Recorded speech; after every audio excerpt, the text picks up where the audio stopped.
Are we close to a deal? There's optimism from both Democrats and Republicans that the shutdown may be close to being over. And while an end may be in sight, many furloughed workers are still struggling to pay their bills. But tonight we learned that some are getting help from an unlikely source. Tom Rousey joins us now live from Capitol Hill with the latest on the government shutdown. Tom?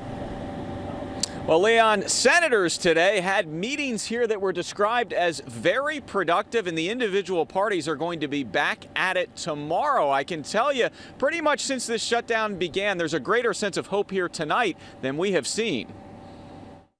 In the Senate, both the top Democrat, I'm very optimistic, and the top Republican, I share his optimism, are indicating they may finally be close to a deal to both end the government shutdown and raise the debt limit. Both sides are reportedly getting so close to a deal that in order to work more on it, a meeting with the president was canceled. Meanwhile, he appeared at D.C. food pantry Martha's Table today. We've got a lot of volunteers here who are furloughed federal workers. The president went on to again blame Republicans for the shutdown.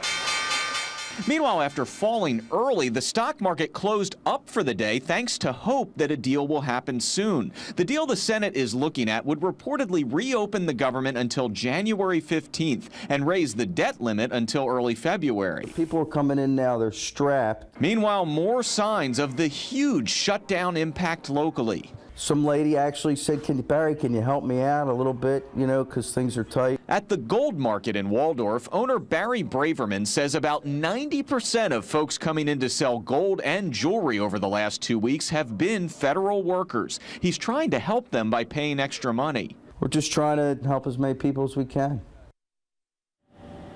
And for those federal workers who really need a paycheck, again, signs of hope tonight. Some Senate leaders saying they really think a deal can be worked out at some point this week. At that point, if the Senate can come to a deal and pass it, it would go to the House. And a lot of people wondering how the Republican-led House would react. But one step at a time. Again, the Senate seems to be getting pretty close to a deal tonight. Live at the Capitol, I'm Tom Rousey, ABC 7 News. All right, thank you, Tom. One step at a time indeed as we wait for a breakthrough.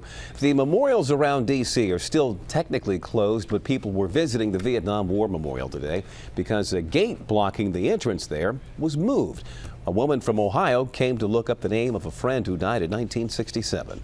I had never been here before, and so I definitely wanted to see his name. So glad that it's open today, or at least that people are getting to walk through, because we were afraid we wouldn't get to see anything. It's not clear exactly why that gate was left open, but at other monuments like the Lincoln Memorial, barricades remained in place today.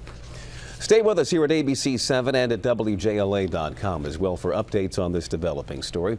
Good